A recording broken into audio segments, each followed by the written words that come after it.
មកដឹងអំពីសេណារីយ៉ូមាសដែលធ្វើឲ្យមាសមានការកើនឡើងថ្លៃឬធ្លាក់ចុះបន្ថែមទៀតនាពេលបច្ចុប្បន្នភាពនេះសូមស្វាគមន៍លោកស្រីមកកាន់កម្មវិធីពីនេះពីនោះពីទីផ្សារបដោប្រាក់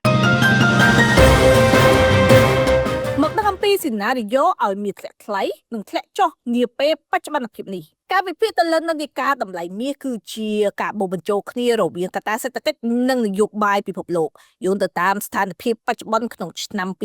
2026យើងអាចធ្វើការវិភាគទៅលើសេណារីយ៉ូសំខាន់ចំនួន2មានដូចជាទី1សេណារីយ៉ូដែលរុញច្រានឲ្យតម្លៃមាសបន្តឡើងថ្លៃមាសអាចនឹងហក់ឡើងខ្ពស់បន្ថែមទៀតប្រសិនបើធនាគារកណ្ដាលសហរដ្ឋអាមេរិក Federal Reserve នៅតែបន្តរក្សានិន្នាការបញ្ចុះអត្រាការប្រាក់ដើម្បីជំរុញឲ្យសេដ្ឋកិច្ចមានភាពល្អប្រសើរនោះមាសនឹងក្លាយជាជម្រើសដំបូងសម្រាប់អ្នកវិនិយោគក៏ឡើយទៅមើលភាពតានតឹងភូមិសាស្ត្រនយោបាយប្រសិនបើចំនួននៅមជ្ឈមបូព៌ាឬតំបន់អឺរ៉ុបខាងកើតមិនទាន់មានសញ្ញាថមថយឬមានចំនួនថ្មីកើតមានឡើងវានឹងធ្វើឲ្យតម្លៃមាសឡើងថ្លៃក្នុងនាមដែលជាទ្រព្យសម្បត្តិភាពមកក្រុមការសរុបទិញមាសពីធនាគារកណ្ដាលប្រសិនបើប្រទេសធំដូចជាចិនឥណ្ឌានិងរុស្ស៊ីនៅតែបន្តកាត់បន្ថយការកាន់កាប់ប្រាក់ដុល្លារហើយងាកមករកសន្សំមាសដុំទុកធ្វើជាទុនបម្រុងកាន់តែច្រើនសម្រាប់សេណារីយ៉ូទី2ធ្វើឲ្យមាសធ្លាក់ថ្លៃឬនៅត្រឹងមាសអាចនឹងធ្លាក់ចុះតម្លៃមកវិញប្រសិនបើ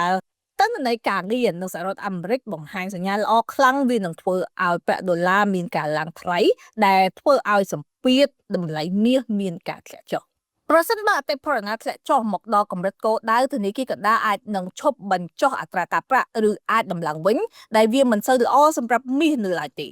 ការលក់ចេញដើម្បីយក profit បន្ទាប់ពីមាសឡើងដល់ចំណុចកំពូល all time high អ្នកវិនិយោគធំអាចនឹងលក់មាសចេញក្នុងបរិមាណច្រើនដើម្បីយកប្រាក់ចំណេញធ្វើឲ្យតម្លៃមាសដើមក្បាលចុះក្នុងមួយរយៈពេលខ្លី